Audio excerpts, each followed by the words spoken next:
Hey everyone! This time on Tim Talks Audio, we have a new use of sidechaining, what I like to call sidechain emphasis. We've talked about it before, but sidechaining is basically being able to feed a different input typically into a compressor. Now, what you're able to do is some creative moves. Maybe you have your bass guitar sidechained from your kick. This way, every time your kick drum hits, it ducks the bass guitar out of the way. That's kind of a typical use of the sidechain filters inside of a compressor. But there's something else you could do where you're actually emphasizing some frequencies that the compressor is listening to. Let's dive into the DAW and take a look at what I'm talking about. So here we are inside the session. Now, this is actually a podcast that I work on, but this is a really good example because this is a way of creating your own sort of customized de-esser with the stock plugins. You might see on these channels right here that I actually already have a de-esser plugin. I'm just going to turn these off. And the way to set this up is by creating what some people call a dead channel, what some people may call just a trigger channel, but really all we're going to do is we're going to completely copy this mic right here. And you could do this with any kind of track. But like I said before, this is just an interview, this is somebody's vocal mic, and this is what we're going to use. So I'm going to duplicate track complete. Now, everything that was about this track is exactly the same, including the plugins and everything else. You can see it still has the deactivated de-esser. I'm just going to go ahead and get rid of that one. And I got rid of it for all of them because I have my group on. I'm going to hit Option 1 and turn that group off. Okay, so we're back to this channel. And what I want to do is just throw a Pro EQ on here. This EQ will emphasize frequencies that we're going to send into the sidechain on our main channel by just rerouting it and not by doing sends. We're going to actually just use the I/O on the channel right here. I clicked and dragged up to see that.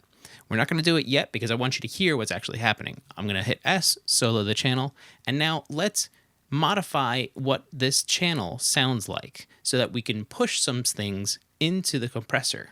Okay, first things first.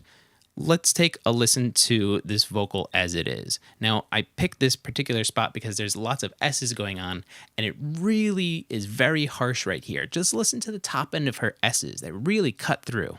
Gas. I'm like, Jimmy, how you doing? We were high school friends.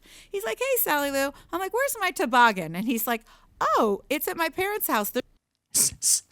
Lots of those top end S's. We're going to get rid of those by pushing them harder, really making them stand out, then sending that into the compressor.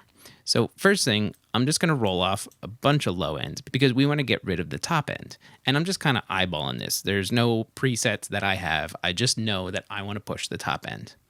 I'm also going to grab the high frequency here. And you saw it on the graph before. And all of your S sounds are going to be way up here. Depending on the person, it changes, but it's generally between 5K and 12K. That's a huge range, and there's lots going on there. And it's not the same for everybody. This is a very generalized range of frequencies that are going to have all of those S's. They may even go lower than that, too, depending on the vocal that's being emphasized. So now we're pushing some frequencies. Let's take a listen to what we're actually pushing. Gas. I'm like, Jimmy, how you doing? We were high school friends. He's like, hey, Sally Lou. I'm like, where's my toboggan? And he's like, if I really wanted, I could take the low cut and go all the way up, and we're just going to get the highs. Gas. I'm like, Jimmy, how you doing? We were high school friends. He's like, hey, Sally Lou. I'm like, where's my toboggan? Then if I wanted to do even more, I could put a high cut on as well. But I'm not worried about this because I know her S's are very high up there. So I'm just going to do kind of a bandpass style de-esser. Let's take one more listen. Gas. I'm like, Jimmy, how you doing? We were high school friends. He's like, hey, Sally Lou. I'm like, where's my toboggan? And he's okay. That's really annoying, and it's kind of everything we want. I'm going to roll down my frequencies a little bit more just to have it kind of push the compressor a little bit more. So now let's get to the routing. What I'm going to do, I'm going to take this out of solo. On my main channel, which is this one right here, we're going to ignore the EQ that it opened up. I'm just going to throw in a stock compressor. Then we're going to call this our trigger track. And I'm going to go here to its output and route this to the sidechain on my main channel here and its compressor.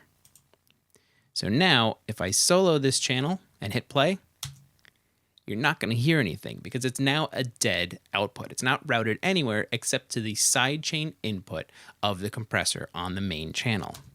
So let's jump back over to that compressor and adjust some settings.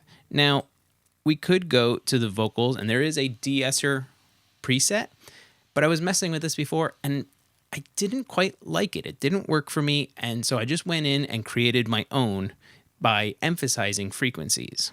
Let's very quickly recreate what I did before. For S's, you're going to want a fast attack, and you're going to want a fast release as well. If you have it too much, you might start giving somebody an unnatural lisp. I'm going to want my knee to be very hard because when these S's happen, I want the compressor to hit as quickly as possible, and I want to hit it kind of hard. So I'm going to do kind of a high ratio. Let's go with 9:1. I'm going to turn off adaptive because I want my attack and release times to be what they are and not to change with the program material a little bit, because that's what adaptive does. And now let's adjust the threshold so we get the proper amount of de-essing that we want on this guest of the show. Gas. I'm like, Jimmy, how you doing? We were high school friends. He's like, hey, Sally Lou. I'm like, where's my toboggan? And he's like, oh, it's at my parents' house. They're moving. I'll drop it off to your mom's house. And let's take a listen to the before as well. Gas. I'm like, Jimmy, how you doing? We were high school friends. He's like, hey, Sally Lou. I'm like, where's my toboggan? And he's like, listen to when she goes, Sally Lou. He's like, hey, Sally Lou. He's like, hey, Sally Lou. You can hear on that S, it's really harsh. But with this engaged, the compressor is listening to our emphasized sidechain and making the compressor hit a little bit harder. And it's only going to react to the frequencies that it can hear. You can always go back and adjust what's happening in the Pro EQ. If I wanted more of a general compression across the entire vocal that she had, I could roll down my low cut, and now it's going to listen to all of the frequencies going through, but still have this top end emphasis. Let's see what the compressor does with this. He's like, hey, Sally Lou. I'm like, where's my toboggan? And he's like, oh, it's at my parents' house. They're moving. I'll drop it off to your mom's house. So it still has that top end S range of the frequencies emphasis. And it's also doing a little bit of work on the vocal as a whole. Using a trigger track like this and emphasizing different frequencies or even cutting frequencies is a great way to modify what a compressor hears. Generally on a sidechain, you just have a high and low cut. If you use a trigger track with an EQ on it, you're able to push and pull frequencies, thus affecting how the compressor is listening to the trigger and changing how it's affecting the main channel or an alternate channel. That's all for now. If you found anything informative, please like and share the video. For more, visit timflansbaum.com. And if you have a question, ask it in the comments and I'll answer it in a future video. Thanks for watching.